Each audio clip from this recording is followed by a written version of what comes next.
Bismillahirrahmanirrahim. Assalamualaikum warahmatullahi wabarakatuh.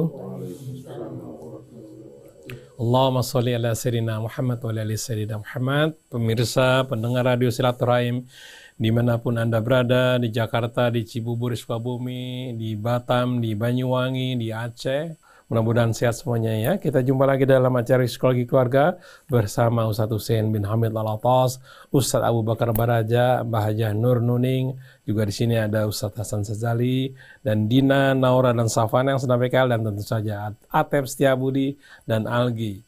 Assalamualaikum Hussein. Waalaikumsalam warahmatullahi wabarakatuh. Baik, kita mulai acara ini dengan membaca Al-Fatihah. A'udzu billahi minasy syaithanir rajim. Bismillahirrahmanirrahim. Alhamdulillahi rabbil alamin. Ar-Rahmanir Rahim. Maliki yaumiddin. Iyyaka na'budu wa iyyaka nasta'in. Ihdinas siratal mustaqim. Siratal ladzina an'amta 'alaihim ghairil maghdubi 'alaihim waladdallin.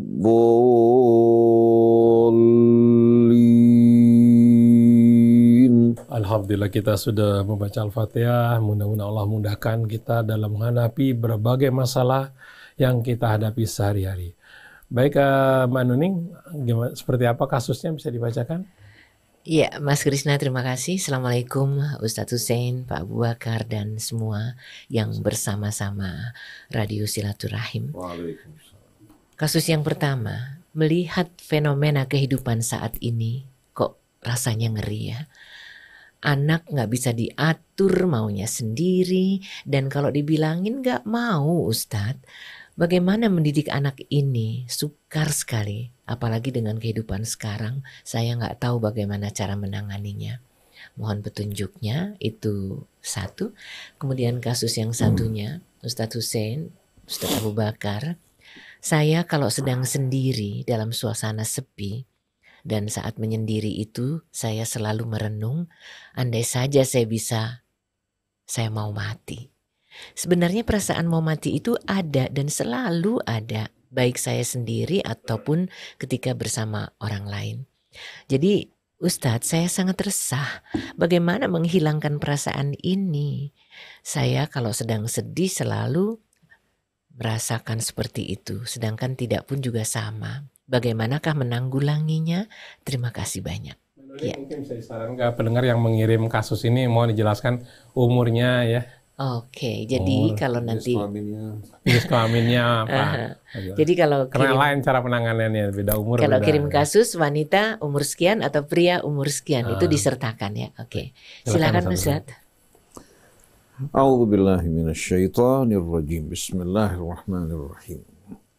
Alhamdulillahi rabbil alamin. Hamdan katsiran tayyiban mubarakan fi kama yuhibbu rabbuna wa yarda.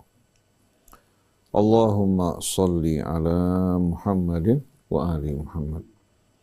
Assalamu alayka ya Rasulullah. Wassalamu ala ahli baitika at-tayyibin wa sahabatika al-ghurril mayamin wa tabi'ina lahum bi ihsanin ila yaumiddin. Wassalamualaikum ayyuhal ikhwatul mu'minun wal akhwatul mu'minat wa rahmatullahi wa barakatuh. Allahumma atina min indika rahmah wa 'allimna min ladunka ilman nafi'a wa anfa'na bima 'allamtana. Wa ba'du. Kita telah mendengarkan bersama-sama dua pertanyaan. Satu berkaitan dengan seorang yang punya kecenderungan memilih untuk mati daripada melangsungkan kehidupan. Satu lagi orang tua yang mengeluhkan anaknya, yang susah untuk dididik, susah untuk diarahkan, lebih suka membantah, menentang, dan melakukan apa-apa yang tidak menyenangkan orang tuanya. Alhamdulillah kita bersama Ustaz Abu Bakar Baraja pada pagi hari ini, Ustaz Muhammad Krisna, ada Ibu Hajjah Nur, Ustaz Abdul Hasan Asyadili, Atep, begitu pula putri-putri kita yang sedang magang, seluruh pendengar pemirsa radio TV Silaturahmi yang dimuliakan Allah Subhanahu wa Ta'ala. Kebersamaan di dalam mendengarkan ayat-ayat Allah, bimbingan dan petunjuknya merupakan kebersamaan yang amat indah, yang tak dapat digantikan dengan apapun, patut untuk kita syukuri. Saya akan menjawab pertanyaan dari belakang, yaitu dari orang yang mengeluhkan kecenderungan dirinya untuk memilih kematian dari kehidupan. Perlu kita ingatkan kepada bapak atau ibu, saya nggak tahu ya, bahwa nikmat yang terbesar bagi kita umat manusia ini, di mana nikmat-nikmat yang lain bertumpu di atas nikmat tersebut, adalah al-hayah, kehidupan. Karena seluruh nikmat Allah yang lain ada karena adanya kehidupan. Oleh karena itu kehidupan bukan merupakan sesuatu yang kita anggap sebagai musibah atau bencana atau petaka, tapi sebetulnya dia nikmat Allah yang terbesar, di mana kalau kita pergunakan nikmat tersebut dengan sebaik-baiknya, bersyukur pada Allah, mengerjakan amalan soleh, akan menumbuhkan harapan di hati kita. Kita sadar bahwa hidup kita di dunia ini sekejap dan fana. Ini merupakan kesempatan bagi kita untuk meraih kehidupan yang lebih mulia di hari akhir nanti, yang ditentukan dengan cara hidup kita dalam kehidupan dunia. Oleh karena itu, setelah kehidupan, maka nikmat yang terbesar adalah iman kepada Allah dan hidayahnya untuk kita semua, hingga kita tahu untuk apa kita hidup di dunia. Jadi bapak dan ibu harus tahu dari mana bapak ibu berasal, untuk apa bapak dan ibu ditempatkan di dunia ini, lalu kemana kita akan pergi, untuk apa kita hidup di dunia ini, atau bagaimana cara hidup yang benar. Nah, Al-Quran memberikan petunjuk. Yang menciptakan kita adalah Allah. Tujuan dari penciptaannya untuk menguji kita, ditempatkan di muka bumi sebagai ladang ujian buat kita, dengan kehidupan yang sebetulnya singkat. Lalu Allah tunjukkan kepada kita cara hidup yang benar. Lalu Allah ingatkan, kelak kita akan dikumpulkan di hadapan Maliki Yaumiddin. Jadi seandainya bapak ibu menyadari bahwa kehidupan ini merupakan modal yang amat berharga, kematian itu bukan penyelesaian. Kalau kita mati meninggalkan dunia tanpa mempersiapkan bekal kita untuk menghadap Allah di hari akhir, maka kematian ini kematian yang akan mendatangkan penyesalan tiada akhir, yang membawa kerugian buat kita. Karena bapak atau ibu masih dapat berbekal, bahkan memohon ampun kepada Allah dengan kehidupan yang Allah berikan kepada bapak dan ibu. Dan sadarlah bahwa kita menganggap kehidupan dunia itu segala-galanya sebuah kesalahan fatal. Begitu juga kalau kita mendambakan dan menginginkan kematian, tanpa kita manfaatkan kehidupan ini untuk bekal kita berjumpa dengan Allah, mohon ampun kepadanya dari kesalahan-kesalahan kita, memperbaiki cara hidup kita yang tidak benar, maka kematian merupakan hilangnya kesempatan yang amat berharga buat kita. Kalau seandainya bapak ibu menyadari kehidupan ini singkat dan fana, sebetulnya kehidupan kita hanya satu hari, siang dan malam, selebihnya hanya merupakan lembaran yang berulang. Maka sabarlah dalam menjalani hidup ini, dan ketahuilah seandainya bapak atau ibu tertanam di hatinya rasa cinta kepada Allah dan hari akhirat, kita melihat kehidupan dunia ini begitu kecil dan kita akan jadikan sebagai sarana, bukan sebagai tempat tujuan dan kediaman yang abadi seperti yang dirasakan oleh sebagian orang yang tidak mengenal akhirat.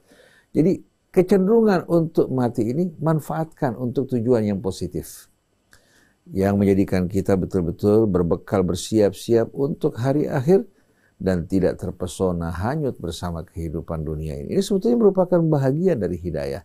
Jangan kecenderungan ini justru mendorong kita ke arah yang negatif, ke arah frustasi, putus asa, sampai akhirnya kita melakukan bunuh diri. Allah Subhanahu wa taala ingatkan, wala yai'asu min rauhillahi illal qaumul kafirun. Tidak ada yang berputus asa dari rahmat Allah kecuali orang-orang yang ingkar dan kafir. Jadi mari kita pandang kehidupan ini sebagai sesuatu yang berharga, merupakan nikmat yang besar. Modal yang akan menentukan kita rugi atau beruntung. Bukan kerugian yang kecil, tapi kerugian segala-galanya. Bukan keberuntungan yang kecil, tapi keberuntungan segala-galanya. Jadi coba dekatkan diri Anda kepada Allah. Dirikan sholat. Baca ayat-ayat Allah Subhanahu wa ta'ala. Di saat Anda sedang dalam keadaan gundah, sedih, coba sujud sambil menangis. Memohon kepada Allah untuk ditunjukkan jalan terang. Dan dibimbing untuk berjalan di atas jalan yang Allah ridhai hingga pada saat meninggalkan dunia. Allah ridha kepada kita dan kita pun ridha kepada Allah Subhanahu wa taala. Dan sebetulnya bukan hanya Bapak Ibu yang sering menginginkan kematian. Saya banyak jumpai orang-orang juga ya mengeluhkan hal ini. Bahkan saya pernah pada masa kanak-kanak sebelum saya berangkat ke Mesir, saya merasa hidup ini gundah gulana, resah. Saya merasakan kehidupannya begitu mencekam. Di mata saya semua dalam keadaan gelap. Komentar-komentar negatif yang kita dengarkan dari orang membuat kita punya hati tidak nyaman sama sekali. Sampai kita bertanya-tanya, apa artinya hidup seperti ini? Tapi begitu Allah tunjukkan jalan terang buat kita, Allah perkenalkan kita kepadanya, kebesarannya, keagungannya, rahmat dan kasih yang tak terhingga buat kita, harapan yang Allah berikan dari nama-nama yang begitu indah, kita menyadari bahwa sebetulnya kehidupan amat berharga, tapi kita tidak menghargainya. Karena kita tidak menyadari tujuan hidup kita. Jadi, baik itu Bapak atau Ibu yang mengeluhkan hal ini, coba manfaatkan kecenderungan ingin mati ini menjadi sesuatu yang positif. Yang membuat kita bersiap-siap berbekal menghadap ke hadapan Allah, yang membuat kita memfokuskan sebagian besar waktunya untuk persiapan bekal kita di hari akhir nanti, yang tidak membuat kita bersedih dengan dunia yang meninggalkan kita, dan tidak membuat kita lupa dengan dunia yang datang kepada kita. Jadi jangan biarkan kecenderungan ini menjerumuskan Anda ke dalam keputusasaan, tapi ketahuilah bahwa dunia ini sebetulnya sebagaimana Anda dilahirkan ke dunia dalam keadaan menangis, sebetulnya isyarat bahwa anak-anak kita akan tumbuh berhadapan dengan berbagai macam cobaan. Kesenangan yang kita rasakan dalam kehidupan dunia tidak sebanding dengan cobaan dan penderitaan yang kita alami. Tapi di saat kita bersama Allah, kita akan merasakan harapan. Kita akan merasakan dekapan rahmat Allah untuk kita semuanya. Oleh karena itu Allah selalu ingatkan kita untuk membaca Bismillahirrahmanirrahim. Juga kita diingatkan suatu kita memuji Allah, Alhamdulillah. Lalu Allah terangkan mengapa? Ar-Rahmanir-Rahim. Rabbil Alamin, Ar-Rahmanir-Rahim. Segala puji bagi Allah, Tuhan semesta alam. Yang menjaga, yang memelihara, yang mengasuh, yang penuh dengan kasih sayang. Coba alihkan perhatian Anda, ya. Kemudian tujuan hidup Anda, perbaiki amal Anda, dan banyak-banyak beristighfar. Karena istighfar ini akan melapangkan yang sempit, menerangi yang gelap, menyejukkan yang tadinya begitu panas, kering, dan kerontang, serta gersang, akan menyuburkan betul-betul harapan di hati kita, dan akan membuat kita sadar untuk apa kita hidup dalam kehidupan dunia. Nah, kesadaran ini amat penting, baik bagi mereka yang kaya maupun yang miskin, yang berkuasa maupun mereka-mereka yang berstatus sebagai rakyat jelata. Dengan adanya kesadaran, kita tidak akan pernah sama sekali dengki dan iri kepada orang lain. Karena yang Allah berikan kepada kita tidak kalah nilainya dibandingkan apa yang Allah berikan kepada orang lain. Semakin banyak Allah berikan sesuatu pada seseorang, semakin berat hisabnya di hadapan Allah. Dan kita bisa berbahagia walaupun dengan sedikit nikmat kalau kita bersyukur. Tapi walaupun Allah memberikan nikmat yang bermacam-macam pada seseorang, kalau dia tidak bersyukur, dia tidak akan pernah merasakan nikmat dan kebahagiaan dalam hidup ini. Oleh karena itu ingat, Tuhanmu menyayangi kamu, mengasihi kamu. Tuhanmu menawarkan bimbingan dan petunjuknya. Jangan sia-siakan kesempatan dan nikmat yang berharga ini. Adapun yang kedua, seorang ibu atau ayah, mereka bingung berhadapan dengan anaknya. Anaknya yang menentang, membangkang, mengacuhkan nasihat-nasihatnya, tidak peduli terhadap apa yang diingatkan oleh orang tuanya. Bahkan mungkin anak tersebut merasa kehadiran orang tuanya merupakan apa? Merupakan penjara. Di saat orang tuanya pergi, dia mengatakan yes. Bahkan ada yang mengatakan alhamdulillah. Maka pada saat ini, orang tua harus bertanya, kenapa sampai anaknya mengalami hal ini? Kalau kita membelai seekor ayam, kita berikan dia makan, kita belai seekor kucing, subhanallah, begitu kita datang dari luar, mereka akan datang menyambut kita. Apalagi manusia. Ayam tahu siapa yang berbuat baik padanya. Ada sebuah tayangan di YouTube, seorang memelihara kucing, dia selalu memberikan makan yang membelai dari mulai kecil. Subhanallah, kucing ini terhadap orang tersebut begitu penurut, memperhatikan, menjilati kakinya, menjilati lidahnya, menjilati tubuhnya. Tapi di saat bertemu dengan anak-anaknya, bahkan dengan istrinya, selalu mengancam dan mau menggigit. Kenapa? Karena si bapak ini memperlakukan kucing dengan perlakuan yang baik dan penuh kecintaan, sedangkan yang lain tidak. Jadi sebetulnya yang diperlukan oleh seorang anak bukan hanya narasi, bukan hanya nasihat-nasihat yang indah. Karena kalau si anak merasakan tidak ada kehangatan dari orang tuanya, yang disampaikan betapapun indahnya tidak akan menyentuh hatinya. Tapi bahasa yang disampaikan oleh seseorang dengan kehangatan, kepedulian, kecintaan, itu subhanallah langsung akan masuk ke dalam hati. Ma kharaja minal qalbi yadkhul ilaih, yang keluar dari hati akan masuk ke dalam hati. Nah, cuma orang tua kita pada saat ini kebanyakannya lebih banyak menggunakan bahasa preinstruksi, bahasa aturan, selalu mengancam kalau kamu tidak sukses, kamu tidak lulus, kamu akan kehilangan masa depan kamu. Atau orang tua mengatakan kamu jangan permalukan orang tua kamu. Si anak ketika mendengarkan kata-kata ini, dia bukan semakin peduli. Dia akan mengatakan kalau gitu ayah hanya berpikir tentang diri sendiri, tentang nama dan kehormatan ayah, tidak peduli bagaimana perasaan saya. Jadi pernah seorang mengatakan begitu. Selalu di saat ayahnya memerintahkan anaknya untuk berjilbab, jangan bikin malu orang tua. Si anak merasa apa? Orang tuanya memerintahkan ini bukan karena kecintaan, kehangatan pada anaknya, tapi agar tidak merusak nama baiknya. Nah, ini merupakan pendidikan yang salah. Seharusnya pada saat seorang memberikan nasihat pada anaknya dengan bahasa yang penuh kecintaan, perhatian. Nah, ayah ini bukan sekali-kali berbicara untuk kepentingan ayah, untuk kebahagiaan kamu. Ayah bersedih kalau kamu bersedih. Ayah berduka kalau seandainya kamu kehilangan harapan kamu. Jadi semua itu bukan untuk ayah, tapi untuk kamu. Bahasa-bahasa yang penuh perhatian, kecintaan, hadir bersama anak kita. Ini yang dibutuhkan mereka. Saya teringat kepada seorang psikolog dari Saudi Arabia yang tamat dari Amerika.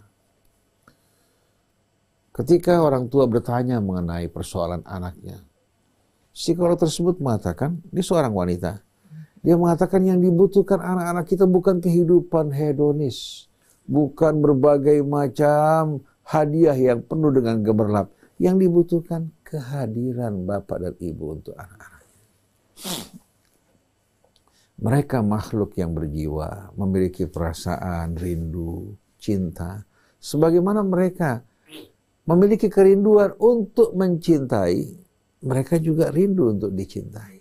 Jadi bagaimana anak kita bisa merasakan rasa cinta, rasa hormat, kalau mereka tidak pernah menerima perasaan tersebut. Oleh karena itu kita temukan orang tua yang selalu lebih banyak mengeluarkan instruksi, perintah bagi anak-anaknya.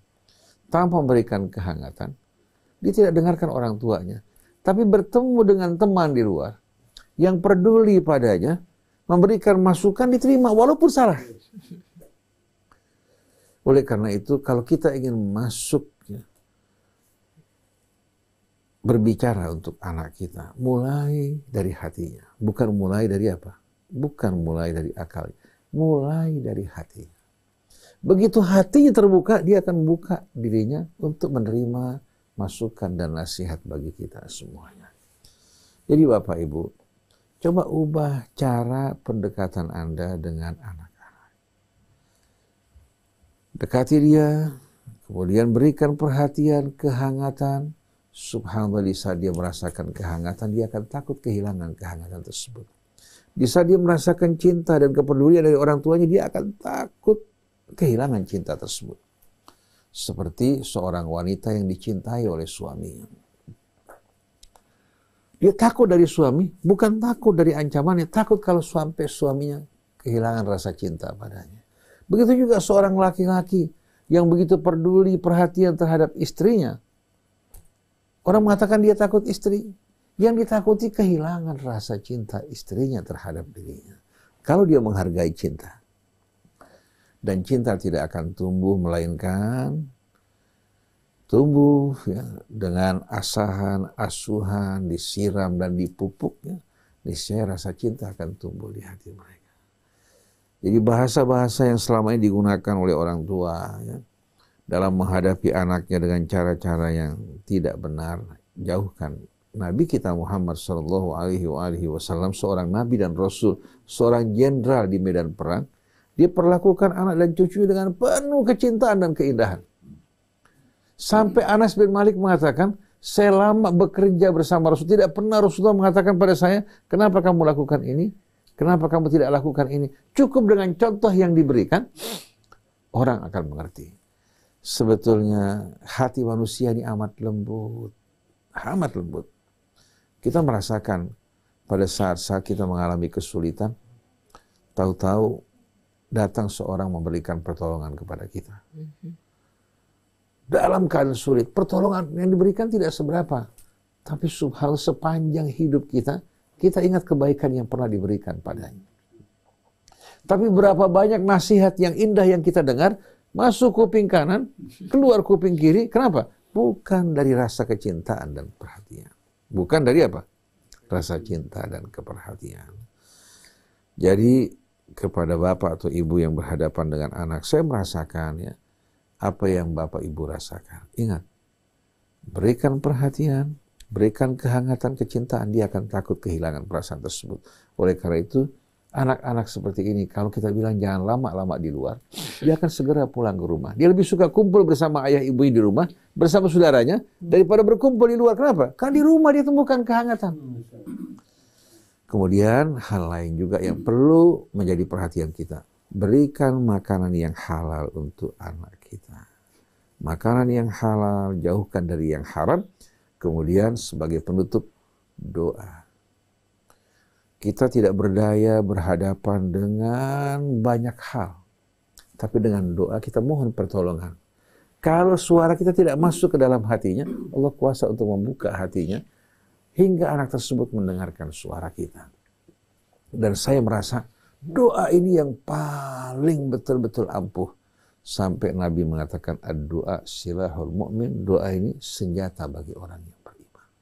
Saya merasakan betul dalam berhadapan dengan berbagai macam persoalan yang kita takuti pada anak kita. Begitu kita berdoa, kegelisahan hilang.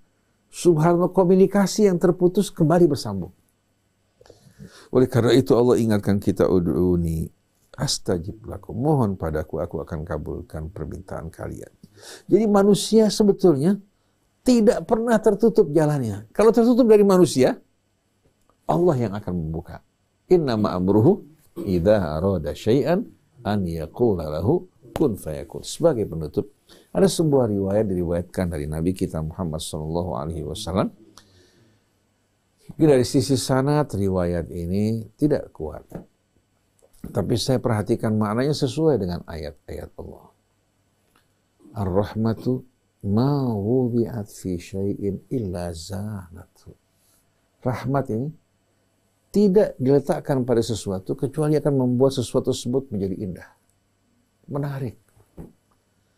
Sebaliknya, wa ma nuzi'at min syai' illa syanathu, tidak dicabut dari sesuatu kecuali membuat penampilan tersebut akan menjadi buruk. Betapapun indahnya seorang laki-laki tampan atau perempuan cantik, kalau tidak ada rahmat di hati mereka, pandangan pertama begitu menarik, setelah itu akan hilang pesonanya. Tapi seekor harimau yang buas, di saat dia membelai anaknya, menjilatinya, berburu untuk anaknya, sebelum anaknya makan dia tidak makan. Itu membuat perasaan kita tersentuh. Seperti seekor harimau yang membunuh induk monyet sedang menyusui. Ketika dia tahu si monyet menyusui anaknya dalam keadaan sendiri, ternyata harimau tersebut menggantikan induk monyet untuk merawat anaknya hingga dewasa. Jadi hidup ini tanpa rahmat, tanpa cinta, hilang keindahannya. Jadi tidak harus seorang laki-laki tampan, seorang wanita cantik, asal ada rahmat di hati mereka, kebahagiaan akan mereka temukan. Dan rahmat ini juga petikan dari nama Allah Ar-Rahman Ar-Rahim. Irhamu man fil ardi yarhamkum man fis sama. Taburkan rahmat, cinta, kasih sayang terhadap makhluk yang di bumi, yang di langit akan mengasihi dan menyayangi kita. Wallahu a'lam. Masya Allah. Ternyata yang diperlukan dalam kehidupan ini, ya ikhwan akhwat, kehangatan, kepedulian, kasih sayang. Pertanyaannya adalah, seberapa sadar kita akan hal ini? Tapi apa kata Pak Abu Bakar terkait dengan dua kasus kita ini? Mari kita simak. Silakan. Bismillahirrahmanirrahim. Bismillahirrahmanirrahim. Alhamdulillahi Rabbil Alamin. Segala puji yang dipujikan pada Allah. Dan begitu banyaknya nikmat yang Allah berikan. Yang begitu besarnya nikmat-nikmat yang Allah berikan ke dalam kehidupan kita. Rahmatnya yang penuh dengan berkah, yang penuh dengan berbagai macam rahmatnya begitu luasnya sampai kita tidak pernah bisa melihat. Nikmat-nikmat yang datang kepada kehidupan, nikmat-nikmat yang selalu hadir di dalam kehidupan kita, nikmat yang senantiasa nikmat itu akan menunggu sampai kita benar-benar memilikinya. Ketika kita sudah memilikinya, di saat itulah hati kita lapang, lega, tenang, karena kita mendapatkan nikmatnya Allah. Bagaimana dengan orang-orang yang mengalami ketidakmempunyai nikmat? Karena ketika dia tidak mempunyai nikmat, hidupnya sepi. Hidupnya sepi. Begitu di dalam keramaian pun, dia akan merasakan sepi. Dalam kesepian dirinya sendiri, dia bertambah sepi. Di saat itulah dia akan berkata, untuk apa hidup di sini? Karena dia tidak pernah bisa mendapatkan nikmatnya Allah. Dia tidak mampu mengambil nikmatnya Allah. Jadi nikmatnya Allah itu hanya di luar dirinya. Dalam dirinya itu adalah kesepian. Apa yang terjadi? Apa yang terjadi dalam kehidupan ini? Apa yang menimbulkan? Sedangkan Allah menciptakan manusia dengan sebaik-baiknya, sesempurna mungkin. Tapi apa yang terjadi sama dia? Dia bisa menimbulkan sepi dan pasrah. Karena karena dia menyakiti dirinya. Apa sebabnya dia menyakiti dirinya? Ketika dia melakukan sesuatu, ada orang lain yang tidak peduli sama dirinya. Ketika dia menyapa seseorang, orang itu tidak peduli. Dia merasakan bahwa enggak diperdulikan hidupnya. Jadi benar-benar dia menyakiti dirinya. Belum dia melakukan sesuatu tapi hatinya sudah sakit.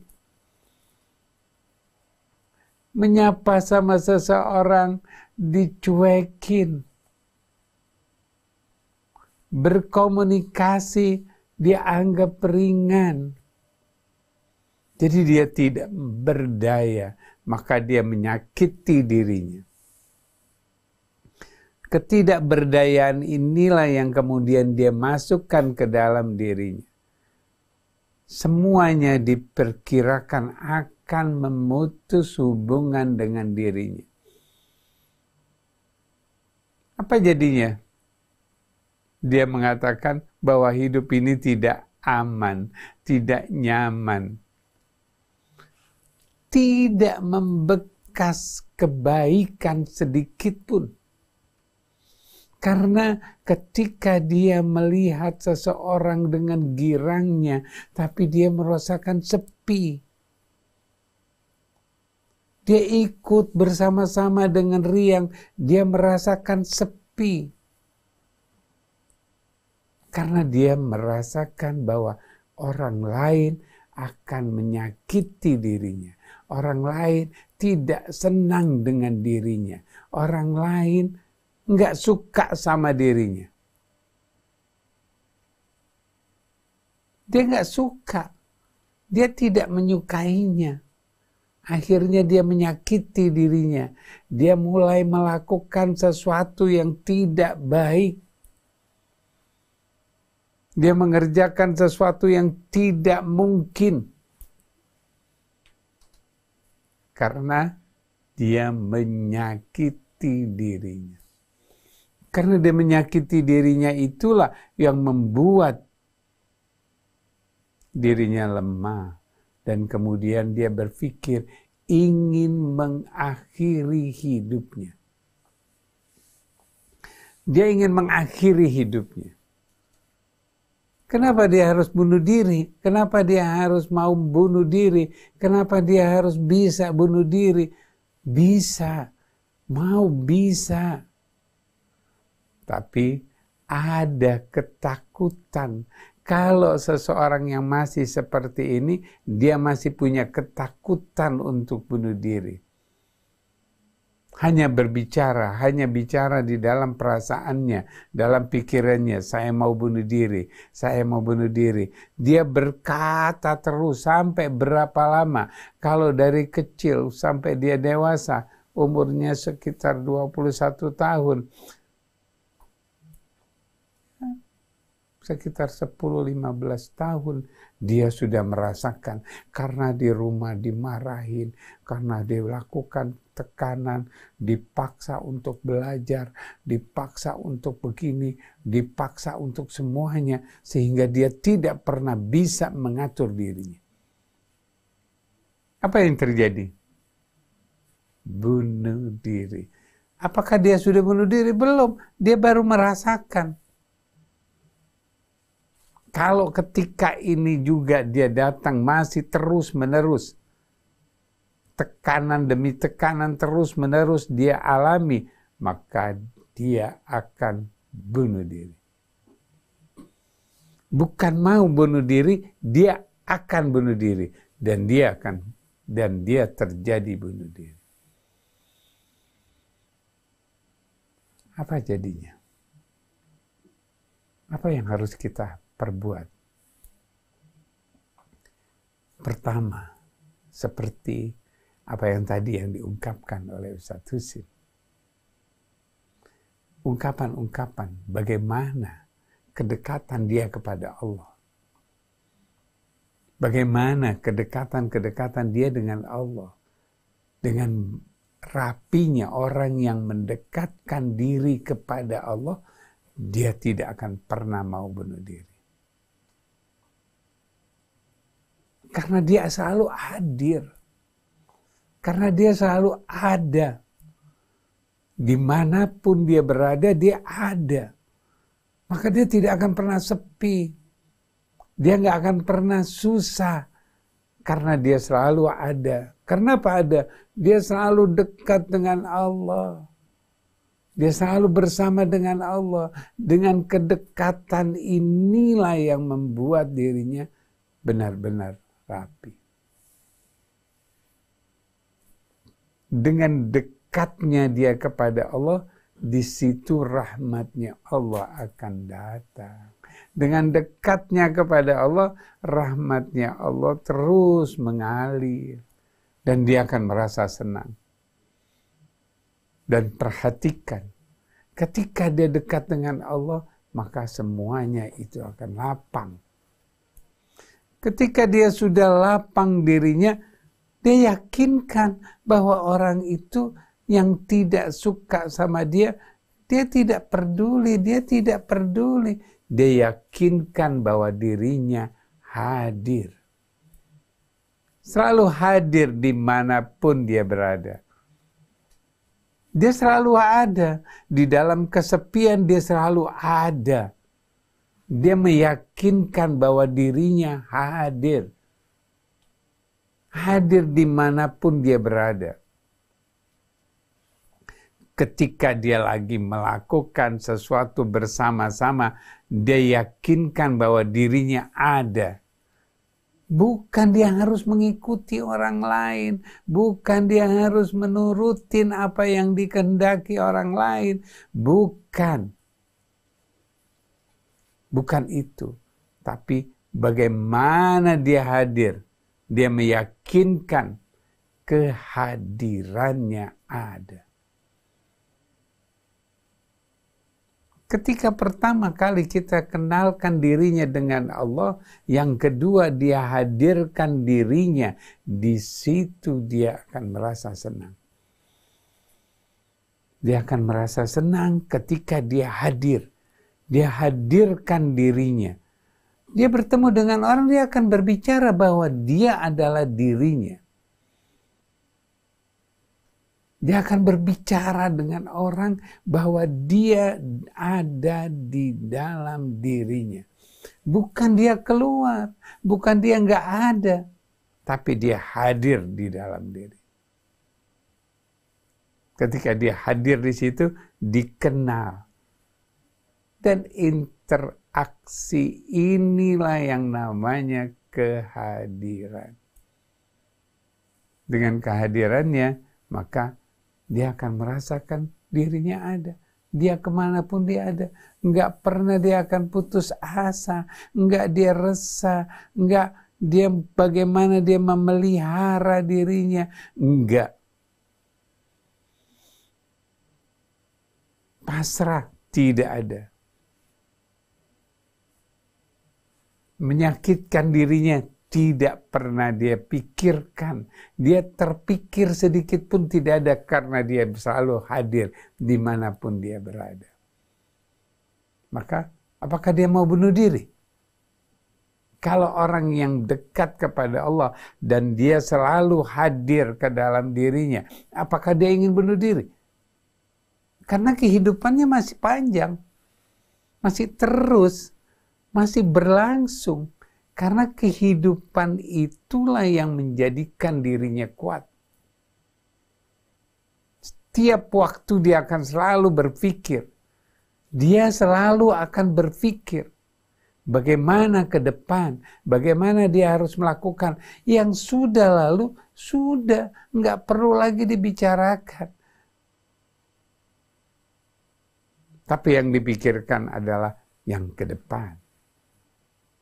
Bersama Allah, bersama Nabi-Nya Muhammad Rasulullah. Dia selalu berpikir seperti itu. Insya Allah dia tidak akan pergi. Insya Allah. Dan yang kedua, apa yang disampaikan oleh Ustadz Husin sudah bagus, dan selalu bahwa rahmatnya Allah itu baik. Bagaimana kita mendidik anak-anak kita? Anak-anak kita nggak bisa nurun, nggak bisa itu karena diri kita. Kita yang selalu merasakan bahwa kita tidak pernah ada. Kita selalu memerintah. Kita selalu memaksakan diri. Harus pegang ini, harus melakukan ini. Tidak bisa. Tapi dengan kasih sayang, dengan rahmatnya. Ketika Allah memberikan rahmat kepada kita sebagai orang tua, maka lepaskan rahmat itu kepada anak-anak, maka bercampurlah. Kalau rahmat sudah masuk ke dalam diri kita, dia tidak akan pernah lepas. Maka rahmat itu akan bisa memberikan kepada anak-anak kita, kepada teman kita, kepada siapapun. Maka pertahankanlah rahmat. Apa itu rahmat? Berkata baik, berbicara dengan baik, anak pulang kita sambut dengan baik, bukan kamu dari mana? Kamu ngapain? Kamu ngapain begitu? Kamu lagi ngapain? Kamu ngerjakin apa? Jadi pertanyaan-pertanyaan itulah yang membuat pusing kepala anak kita. Maka dengan mudah kita katakan sebaiknya berkata, berperilaku baik. Insya Allah anak kita akan lebih baik. Insya Allah. Mas Krishna, kalau kita terlahir dengan air mata, menandakan bahwa perjalanan hidup itu juga akan berlimpah air mata, itu kayaknya sulit-sulit mudah ya. Tapi Ustadz Husin tadi mengatakan kayaknya perlu ada yang ditambah deh Mas. Masih ada waktu sedikit kita. Ada nasihat yang disampaikan oleh seorang arif yang bijak. Wahai manusia, kamu lahir ke dunia dalam keadaan menangis. Orang di sekelilingmu dalam keadaan tertawa bahagia menyambut dirimu. Maka hendaklah kamu pada saat meninggalkan dunia ini, kamu dalam keadaan tersenyum bahagia. Karena kamu hidup dengan melakukan kebajikan, perbuatan mulia, memberikan juga kegembiraan bagi orang-orang di sekeliling kamu, kebahagiaan bagi mereka. Kamu meninggalkan dunia dengan harapan. Kamu tertawa, tersenyum. Sedangkan orang-orang di sekeliling kamu dalam keadaan menangis karena bersedih ditinggalkan kamu. Jadi sebetulnya setiap orang bersama-sama menjalani kehidupan, tapi jenis kehidupan mereka berbeda. Orang yang hidupnya selalu bersama Allah, mengerjakan amalan-amalan perbuatan yang membawa cahaya kebahagiaan bagi orang lain, Allah jadikan hidupnya penuh dengan kebahagiaan. Dia berbuat satu kebahagiaan buat orang, Allah berikan baginya 10 kebahagiaan. Dia memberikan satu kebaikan dan rahmat pada seseorang, dia akan mendapatkan balasan berlipat-lipat. Orang yang hidupnya dalam keadaan selalu bersedih, berduka, orang yang hidupnya selalu merasakan rasa frustasi, karena dia selalu melihat dirinya tidak pernah sama sekali berupaya untuk melakukan perbuatan-perbuatan yang baik terhadap sesamanya, padahal Allah berikan kemampuan hal tersebut. Apabila dia berinvestasi kebaikan, Allah akan balas dengan balasan yang lebih baik lagi. Sebagaimana firman Allah, "Faman ya'mal mithqala dzarratin khairan yarah wa man ya'mal mithqala dzarratin syarran yarah." Saya punya seorang teman, kaya raya, hidupnya luas, tapi ternyata yang suka bersedih berduka, yang suka juga merasakan kejemuan dan kegelapan bukan hanya orang miskin. Malah orang-orang kaya ini paling sering terkena penyakit ini. Kenapa? Karena dia kikir dengan kekayaan. Selalu berpikir untuk menambahkan kekayaannya, untuk mengembangkan usahanya, memperbanyak asetnya, padahal pada hartanya yang Allah berikan untuk sementara terdapat sekian banyak hak orang yang membutuhkan. Akhirnya orang memberikan nasihat padanya di saat dia dalam keadaan sumpek, frustasi dan tidak nyaman. Coba kamu pergi menuju bangsal-bangsal rumah sakit. Kamu berbagi sedikit dengan kenikmatan yang Allah berikan kepada kamu, kepada mereka-mereka yang butuh. Akhirnya orang ini datang ke rumah sakit, memasuki bangsal bukan ruangan VIP. Dia menyaksikan orang-orang yang keadaannya mengenaskan. Ada yang dalam keadaan sesak napas dengan alat bantu pernafasan. Kemudian bertemu dengan orang yang dijumpainya, dia mengatakan, tidak mampu berbicara, minta didoakan. Satu orang lagi dalam keadaan yang mengenaskan karena tidak mampu untuk buang air secara wajar.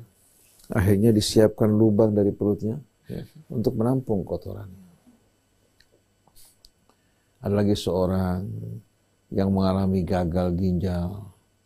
Ada orang yang mengalami penyakit yang menaun diakibatkan hepatitis. Mereka orang-orang sebetulnya dari asal orang-orang yang tadinya mampu. Tapi penyakit menggerogoti mereka. Lalu ada juga orang yang anaknya mengalami kecelakaan. Ketika sampai di kasir mengatakan, ibu harus siapkan uang segera untuk mengoperasi anak ibu, kalau enggak anak ibu akan cacat. Berbagai macam keluhan, bukan hanya penyakit, tapi apa? Juga orang tua yang tidak berdaya di hadapan kebutuhan rumah sakit. Ada lagi seorang supir, anaknya mengalami penyakit yang cukup parah. Akhirnya dia tidak masuk kerja, minta izin untuk mendampingi anaknya. Tahu-tahu dia mendengarkan dari nyonyahnya mengatakan, kamu diputuskan dari hubungan kerja. Bukan dibantu, padahal selama ini dia melayani nyonyahnya dan tuannya, diputuskan hubungan kerja. Akhirnya orang ini yang tadinya frustasi, yang tadinya mengalami kejemuan, menyaksikan kondisi seperti ini, air matanya berlinang. Dia mengatakan, saya diberikan berbagai macam nikmat, saya masih mengeluh. Rupanya selama ini saya kurang peduli pada orang-orang di sekitarnya. Akhirnya mulai dia berikan bantuan bagi keluarga yang sakit, yang mengeluhkan untuk biaya operasi tidak mampu dibayar biaya operasinya. Ketika dia pulang, uangnya berkurang kan? Tapi hatinya bahagia luar biasa. Dan subhanallah pekerjaan-pekerjaan yang tadinya sulit dimudahkan oleh Allah. Oleh karena itu, bila Anda suka bergaul dengan orang kaya, Anda selalu tidak akan pernah bersyukur kepada Allah. Bila Anda bergaul dengan para pejabat penguasa, Anda merasakan status Anda bukan lagi orang merdeka, tapi sebagai budak. Orang yang tidak punya kemerdekaan sama sekali. Anda akan ikut menjadi permainan mereka yang melakukan kelicikan. Tapi bila Anda duduk bersama orang-orang yang selalu bersyukur pada Allah, Anda akan merasakan kebahagiaan dalam hidup ini. Berkumpul dengan orang yang berilmu, Anda akan mendapatkan ilmu daripadanya. Maka pilihlah orang-orang yang menjadi teman-teman dudukmu. Karena setiap orang pasti akan terpengaruh dengan teman duduknya. Jadi Mbak Nuning, kalau kita perhatikan bersama-sama, banyak orang diberikan anugerah yang bermacam-macam, tidak menghargainya. Berbagai macam kenikmatan di hadapannya. Tapi ada satu orang, ketika dia bekerja, dia mendapatkan gaji yang sederhana atau mendapatkan tambahan imbalan karena sentuhan Allah terhadap orang tersebut, memberikan tambahan supir taksi yang pendapatan dia paling cuma 200.000, itu bekerja dari mulai pagi sampai malam hari. Atau ada yang memberikan dia 200.000 tambahan sebagai hadiah. Ternyata dia menerima hadiah tersebut, air matanya berlinang. Berlinang air matanya karena di rumah ada orang-orang yang menunggu. Dia segera kembali ke rumah sebelum pekerjaan, waktu bekerjanya berakhir, dia berikan untuk keluarganya, yang di rumah keluarganya menyambut dengan gembira. Pemberian 200.000 tersebut dari orang yang mampu ternyata berdampak begitu luas. Yang menerima bersyukur, keluarganya begitu menerima juga berbahagia. Kemudian si keluarga juga membeli beberapa liter beras, juga memberikan kebaikan bagi orang lain.